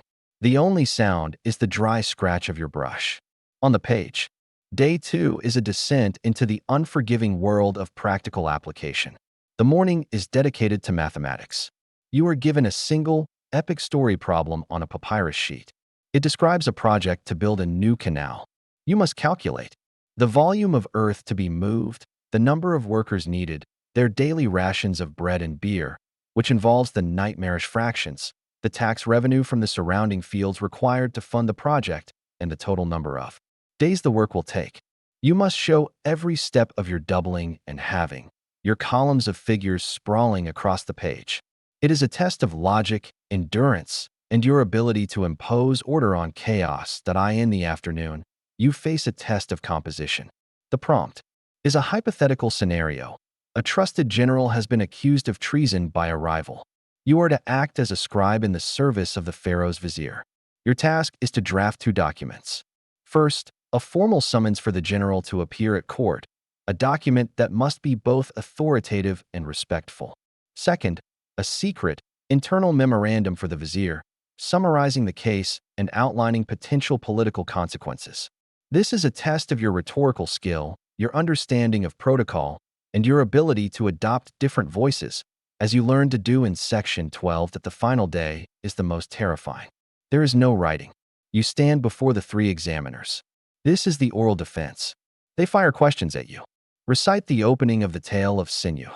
List the full 5-fold titulary of the reigning pharaoh.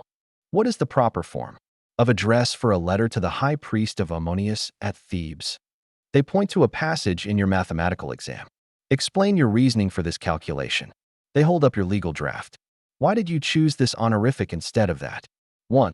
It is a relentless interrogation of your memory, your judgment, and your grace under pressure. You answer, your mouth dry, your voice sounding strange in the silent room. You pull on everything Pintor has beaten into you over the last 10 years. You feel his gaze on you, a silent, heavy force. You dare not look at him. Finally, it is over. You are dismissed from the room to wait in a small, bare antechamber with the other 2 students. The silence is absolute. You are mentally and emotionally exhausted. You sit on a stone bench, your life on hold, waiting for the verdict. This is the moment where the scholarly debate becomes your reality. Historians still argue whether passing this final judgment was a purely objective measure of skill, or if a student's lineage, temperament, and relationship with his master scribe played a significant role in the final decision. Are they in there, just marking your papers? Or is Pintor in there right now, vouching for your character, for your unwavering diligence despite your origins as a simple village boy? You will never know. The door opens. You are called back inside. You stand before the table, your eyes fixed on the floor. The chief scribe speaks. His voice fills the room. He lists the flaws in your examination, a minor grammatical error in your literary commentary, a slight hesitation in your recitation. And then he says, but the work is sound. The knowledge is present. You have satisfied the standard. He looks you in the eye. You are a scribe. The words hit you with the force of a physical blow. A wave of lightheadedness, of pure, unadulterated relief, washes over you, so powerful you fear your legs might give way. It is done. It is over. You have passed through the fire. You lift your head, and your eyes meet Pintor's across the room. And for the first and only time in your life, you see him give the smallest, almost imperceptible nod, and in his old, tired eyes, there is a flicker of something you have never seen before. It is the light of approval. The euphoria of passing your final judgment is a warm, glowing sensation that lasts for several days. For the first time in a decade, you wake without the immediate, gut-level fear of the cane or a looming examination. You have done it. You are a sesh. You are a member of the elite. You have a title, a status, and a future. You begin to think that perhaps life from here on will be one of quiet, scholarly comfort. This, naturally, is when your real work begins. You are summoned by the chief scribe of the temple, the same granite-faced man who presided over your examination.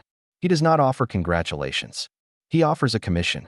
You are now officially designated a junior scribe of the granary of Batet, a title that sounds far grander than the work it entails. He informs you that there are inconsistencies in the grain tithes reported by a small provincial temple several days' journey upriver. You are being dispatched to conduct a full audit of their stores and their records. You are to leave at dawn. The relief of passing the exam is immediately replaced by the cold, sharp anxiety of real-world responsibility. This is not a test. There will be no corrections in red ink. This is a real task, with real consequences. You spend the afternoon gathering your supplies. You are issued a new, official scribal palette of polished ivory, a leather case containing rolls of fresh, high-quality papyrus, and perfectly formed cakes of black and red ink. These are no longer student tools. They are the instruments of state authority to ASUPAC. You say your farewells. You give a respectful bow to Pentor, who simply looks at you and says, "Be precise." It is the most practical and, in its own way, the most caring advice he has ever given you. You leave the house of life, the only home you have known for more than half your life, and walk through the temple gates. The roar of the city of Perbast, which once terrified you, now seems like a familiar hum. You are no longer a captive. You are an agent sent forth on official business. The boat journey up the Nile is a world away from the one you took as a frightened child. You don't huddle in the bottom of the boat. You sit upright, watching the riverbanks with a newly trained eye. You see a field of barley and you don't just see food. You see potential tax yields. You see a cluster of mud brick houses and you see a workforce. You see the land through the lens of a calculator and a ledger.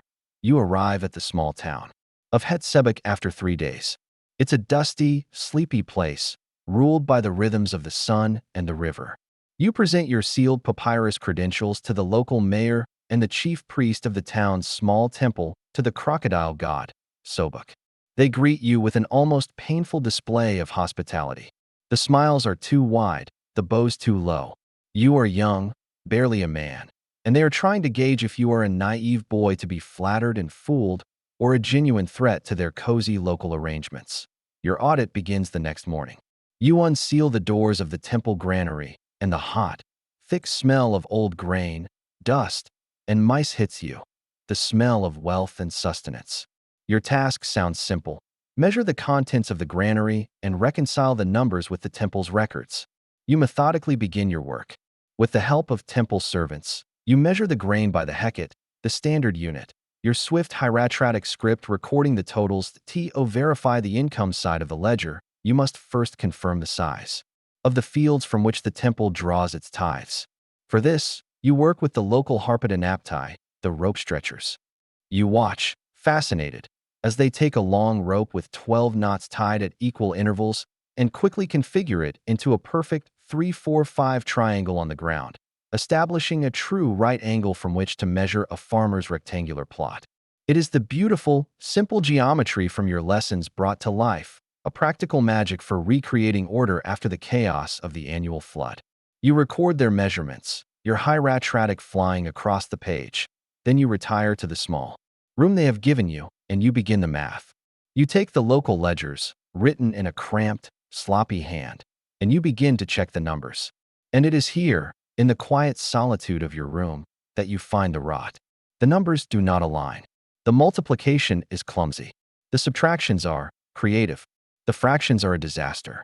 It is either the work of a profoundly incompetent local scribe, or it is a deliberate attempt to obscure the truth.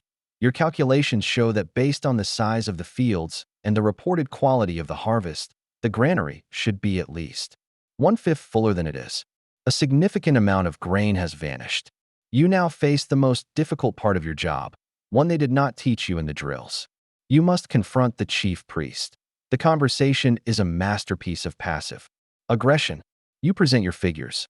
He expresses shock and dismay. He blames an infestation of rats, a patch of blight on the crops, a series of miscalculations by his predecessor. He is a sea of excuses. You know he is lying. He knows you know he is lying. But you are a junior scribe from a distant city, and he is a man of power in his own small pond. This is the heart of the matter. Historians still argue whether the central government's use of scribal auditors was an effective check on provincial corruption, or if local officials simply found clever ways to bribe or outwit the young, inexperienced agents sent to investigate them. You do not have the authority to accuse him directly, but you have the power of the written word. For the next 2 nights, you work late, drafting your final report for the chief scribe in Perbast. You use your most precise, emotionless language. You lay out the official records from the local temple. Beside them, you lay out your own measurements and calculations, showing the discrepancy in stark, mathematical terms. You document the priest's excuses without comment. You don't need to write, "The priest is a thief."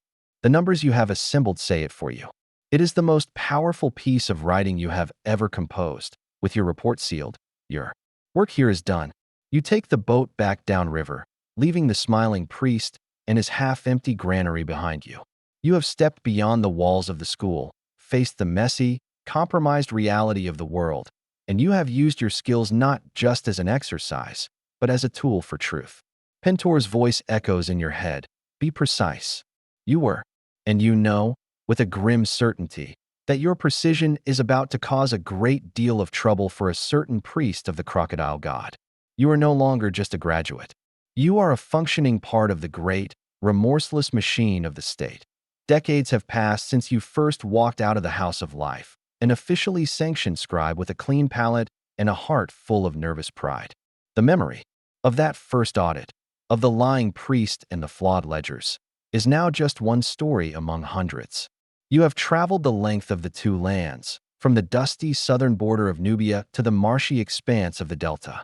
You have tallied the spoils of war, designed the inscriptions for a new temple wing, composed marriage contracts for a pharaoh's daughters, and written letters that have moved armies. You are no longer the junior scribe of the granary. You are now a master yourself, your title weighty and respected. Pentor has been dust for many years, but his lessons are still etched into your mind as surely as hieroglyphs are carved in granite. You sit now, in the deep of night, in the great library of the temple, the per-ankh that was once your school, and your prison. The air is cool and smells of ancient papyrus, a scent that is more comforting to you now than that of any perfume or flower. By the light of a single, steady oil lamp, you look down at your own hands. They are the hands of an old man. The knuckles are swollen with the scribe's arthritis, the fingers permanently stained with the ghosts of black and red ink. The aches in your back and neck are no longer occasional pains, but the constant, familiar landscape of your body. This has been the price. But tonight, you are thinking about the reward that a young apprentice, no older than you were when you first arrived here, approaches you, his eyes wide with a familiar mixture of awe and terror. He respectfully places a papyrus sheet before you. It is his practice copy of the royal titles for a new monument, and he is asking you to inspect it. You scan the text, your eyes, now aided by a lens of polished quartz, taking in the work. The boy's hand is skilled but hesitant. He has made a minor error in the spacing of the glyphs for Lord of the Two Ladies. You make the correction with a gentle mark, murmur a quiet word of encouragement, and send him away. And in this small, simple act, the true, profound nature of your life's work settles over you, clearer than it has ever been. You have spent your life counting sacks of grain, recording laws, and writing letters. You have been an accountant, a lawyer, a historian, and a secretary. But underneath it all, you have only ever had one true job: to fight. Not with a spear or a chariot, but with a reed brush and a pot of ink. Your enemy is not the Hittite or the Libyan. Your enemy is the great, silent, devouring darkness. Your enemy is oblivion. In your culture, a person has a name, and to speak that name is to make them live. A man whose name is remembered will never truly die. He can still receive offerings, his ka can still find sustenance, his ba can still recognize its home. But a man whose name is forgotten, erased, or never written down in the first place faces a second, more terrible death. He is annihilated from existence. And you, the scribe, are the gatekeeper of this second life. You are the one who makes memory into something tangible. You are the one who carves a name into the stone of forever. You think of the grand temple walls, covered in the deeds of the reigning pharaoh. Historians still argue whether the pharaoh's obsession with monumental building and inscription came from a place of genuine piety and a desire for personal immortality, or if it was primarily a calculated form of state propaganda designed to awe the populace and legitimize their reign for a purely worldly audience. You suspect the truth is both. But whatever the king's motive, your role is the same. You are the instrument of his eternity. You have also seen the other side. You have been tasked with overseeing the erasure of a name. You have watched as stone masons, following the lines you drew on a scaffold, have chiseled away the cartouche of a disgraced noble or a reviled king from a monument, leaving a blank, dead space on the wall. It is the ultimate execution, a sentence of damnation you helped carry out. The power to write is the power to create a soul. The power to erase is the power to destroy one. You pull a small, private roll of papyrus from a niche beside you. It is a document no one else has ever seen. On it, in your finest, most elegant hand, you have begun to write your own story. It is not a boastful list of your accomplishments, but an idealized self-portrait, the instructions of a scribe to his heart. You write of the importance of precision, of the wisdom and humility, of the quiet joy in a perfectly formed line. It is your own small attempt to shape your legacy, to ensure that when you go forth into the West, the name you leave behind is one of honor. It is the final, most personal act of your scribal life, the writing of your own character. You look around the silent library at the thousands of scrolls lining the walls. They are not just books. They are a great army of souls, a choir of voices you and your predecessors have saved from the silence. The farmers, the soldiers, the queens, the kings, they live their brief, flickering lives. But you, with your aching back and stained fingers, have given them a permanence that outlasts stone. You have taken their fleeting breaths and turned them into monuments. This is the weight of forever. It is the heaviest and most beautiful burden a man can carry. Word count, 1476. And so your work, for tonight, is finished. The weight of that pallet, which once felt so heavy and so alien in your young hands, now feels as light as a memory. Its purpose fulfilled. The endless columns of text, the meticulous calculations, the sacred spells for the dead, and the mundane ledgers for the living, all begin to soften and blur at the edges, their sharp lines dissolving into the gentle, forgiving darkness of the library. The quiet chanting of the young apprentices in a distant hall fades into a soft, indistinct hum, a sound as soothing and as steady as the flow of the great river outside. The burden of forever is not yours to carry as you drift toward sleep. You have done your part. You have recorded the deeds and reckoned the accounts, and now the papyrus can rest and the ink can dry. The flame of the oil lamp dips low, casting long, peaceful shadows that dance for a moment before they, too, lie down to rest, and a profound and well-earned stillness settles over the world of words, hushing every worry, calming every thought, leaving only the deep, quiet peace of a task well and truly done.